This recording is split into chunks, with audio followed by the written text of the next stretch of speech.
Little Rock Zoo's Wild Wonders show. My name's Hannah, and this is my intern. And before Hey, I have a name, you know, it's Melinda. I'm sure you do. But anyway, before we get started, we're going to play a joke on my friend Leanne. Because she has this crazy idea that she's a magician. And what's even funnier, she's in love with the animal that I have in this box. So she's going to come out here and try to make it disappear, but we're going to mess up the trick because I'm going to hide it. You guys promise not to say anything. All right. I don't know why she likes this animal so much, but I'm going to hide it over here. Just don't tell her. All right. Oh, I think you're coming. Oh, she's coming. Hello everyone, and welcome to the Little Rock Zoo's Magic of Animal show. My name is Leanne, and I'm going to be your magician today. Now, for my first trick, I'm going to make one of my all-time favorite animals disappear from this magic trunk right here. Before I do that, let me grab her and introduce you to her. My opossum's not in there. Has anyone seen her? She's about this big, gray bird, drools a little bit. Pete? Pete, where are you? Pete? Leanne, what is your deal with this possum? Well, she's my special magical opossum. I don't see how she's so magic. She's probably just walking around smelling something, right? Well, let me tell you about all these magical characteristics opossums have. First, the females have a pouch on their belly that the babies ride in when they're really little, just like our kangaroo friends. And her toes. She's got an opposable digit on all 4 of her feet, where we humans only have 2. And her tail is prehensile. That means she can grab things with it. She can walk around with my wand if I let her. So what? These guys are found all over Arkansas. You've probably seen one in your own backyard, and they're all over the United States. So what's so special about your one possum? Well, she can disappear. Obviously, you're not the magician, and she is, because she's been right here and you didn't even see her. Well, let's put her back in her trunk and I'll show you. Do you guys think she can make her disappear? I don't think she They think I can. Maybe she's practiced. We'll see. Alright, just so you guys know, not pulling any fast tricks on you, we've got to do trapdoors in her trunk, so she can only get out by my magical ability. But you know, the most important part to any magic trick is the magic word, but what is it again? It's hocus pocus, no. Do you guys know any magic words? No? Abracadabra, I heard it over here somewhere. Alright, this is going to take a lot of magic, so we're all going to need to say it together, alright? So let's practice. On the count of 3, let's all say the magic word, alright? 1, 2, 3, abracadabra.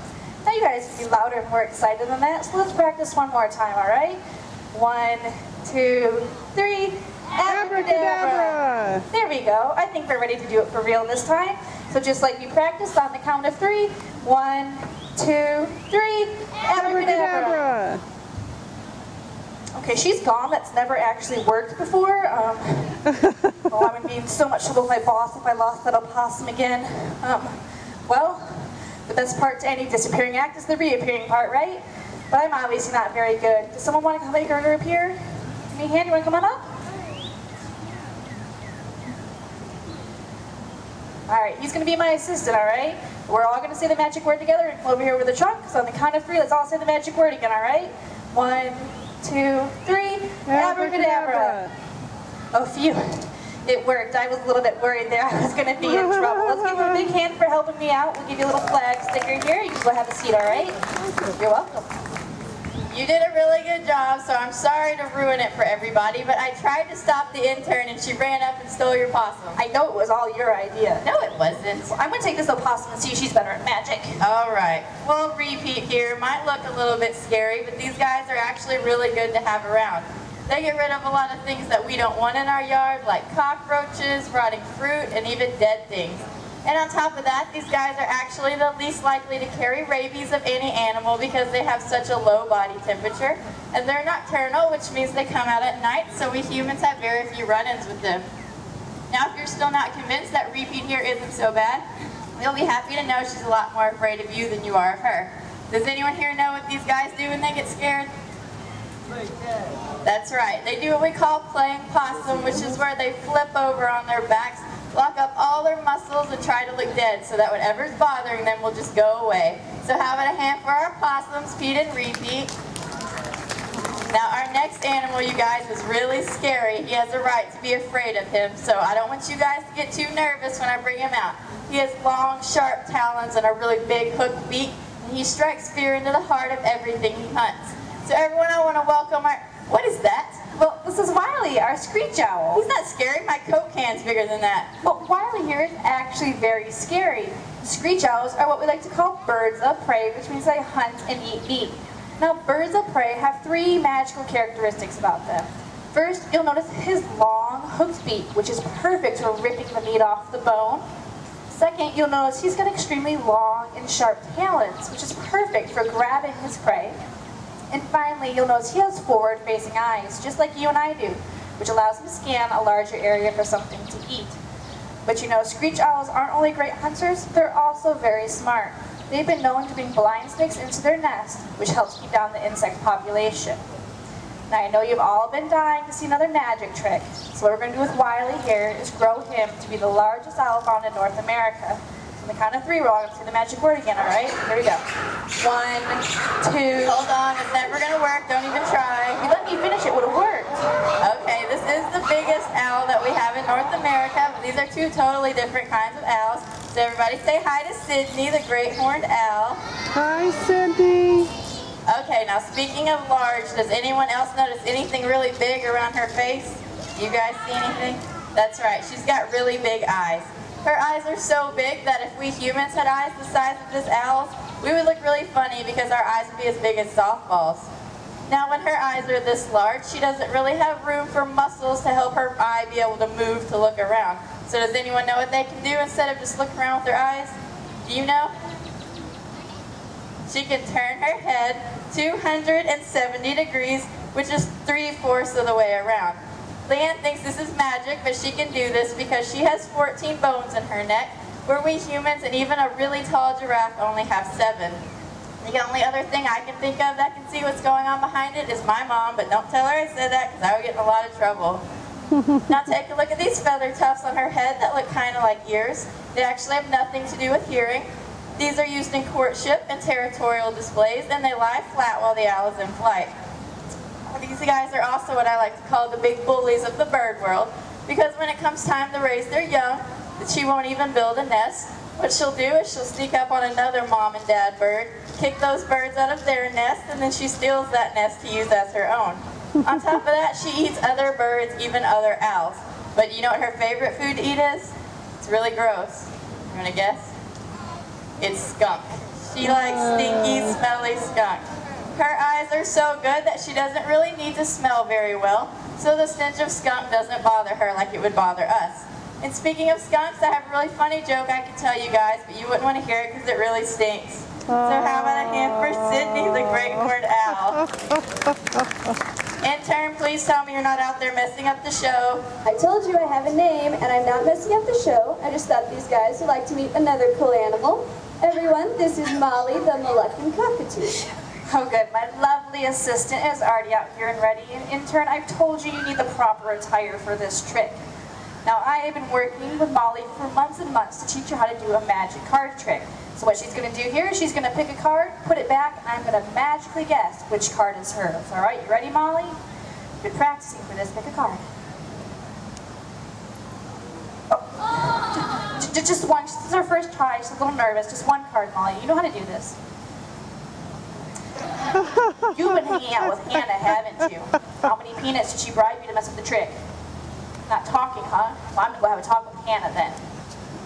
Well, Molly may not be very good at card tricks, but she does have a few other magical qualities about it that make her a pretty awful pet to have around the house. First of all, cockatoos are really loud. They can actually out-volume almost any other type of bird. They're also, as you can see, she's also really strong.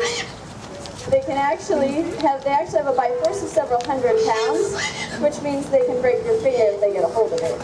And not only that, but these guys live a long time. They actually have a lifespan of up to 60 years, which means they'll be a lifelong commitment as a pet. So really the best thing for them is just to leave them in the wild in their native country of Indonesia. So how about a big round of applause for Molly, the magical cockatoo. Leanne, I really hope you're not out there still trying to do magic because no one wants to see it. Well, you've messed up all my other tricks, and I want them to see that I can actually... No, I'm probably better anyway. I've been practicing this mind reading trick, so I'm going to try to read your mind. So I want everyone to think of an animal that they're afraid of, okay? Tiger. All right, don't tell me I'm going to read your mind. Okay, I'm sensing that there's somebody over here that's afraid of spiders. I'm also sensing that there's someone in the audience afraid of fish. Okay, I've got it. Raise your hand if you're afraid of snakes. Is anyone scared of snakes? A lot of you. Okay, well, I'm going to try to change your mind by telling you some really cool stuff about snakes. So please welcome Casper, our corn snake. And Ruby, our Sinaloan milk snake. Now, did you guys know that snakes like Ruby and Casper here are actually magicians just like me? They can magically swallow food that's 4 times the size of their head. That's not magic. Snakes have the ability to unhinge their jaws and swing their mouths wide open so they can swallow food that looks way too big for them to eat. Another cool thing you'll notice when you see Casper is that he uses his tongue to smell, which is forked or split at the end so that he can sense which direction the smell is coming from. Well, you know, I still think these guys are pretty scary. In Arkansas alone, there are 7 species of poisonous snake. Ruby here is one of them. She's not poisonous. That's the coral snake that those guys mimic to scare away predators. And snakes aren't actually considered poisonous. They're venomous because a venom has to be injected, and a poison is something you have to eat or swallow. Now, there are 7 species of venomous snake in Arkansas, but that's out of 37 total snake species. And of those, some of the non-venomous ones, like a king snake, will even kill and eat venomous snakes for you. Well, if these guys aren't magic, then can you please explain to me how they can move without any legs? That's easy. It's because pound for pound, snakes have more muscle than any other animal, which makes sense because they literally muscle their way around on the ground, and corn snakes can even easily climb up a tree. So having a hand for our snakes here, Ruby and Casper. Oh wow, those are some pretty interesting facts. I know the next time I see a snake in my backyard, I'm not going to be so afraid, and hopefully you won't either. But you know, I may be an all-powerful magician, but I'm pretty sure I'm just going to leave them alone, because you never know if a snake can hurt you or not, and it's always best to leave a wild animal alone. I know you've all really enjoyed my magic show, especially my disappearing and reappearing opossum trick. However, there are some species around the world that are disappearing and not reappearing. So here today to tell you about his story, please welcome Samson, the African black-footed penguin. Okay, who here thinks that all penguins have to live where it's cold? Most penguins actually live where it's warm. This guy is from Africa. There are actually 18 species of penguin and only 4 live in Antarctica. He prefers a temperature range between 50 and 80 degrees, so it's a little hot today, but that's why they have this nice open air exhibit, because Arkansas weather is usually pretty good for them. Now, these guys were placed on the endangered species list in 2010 because their populations have been cut in half in the past 10 years. They face 2 big threats in the wild that are both human-caused. One is oil spills, and the second is overfishing, because we in Samson like to eat a lot of the same kinds of fish. And as the human population continues to grow, it's our responsibility to make sure there's habitat and resources so that these guys can share their magic for many more generations to come. So if you go home and tell just one friend about your favorite animal you saw today, you're helping all of us spread the message about conservation and the good that all of these animals do, not only for us, but our environment. Thank you so much for joining us today for our magic show. Animal show. And please enjoy the rest of your time here at the Little Rock Zoo.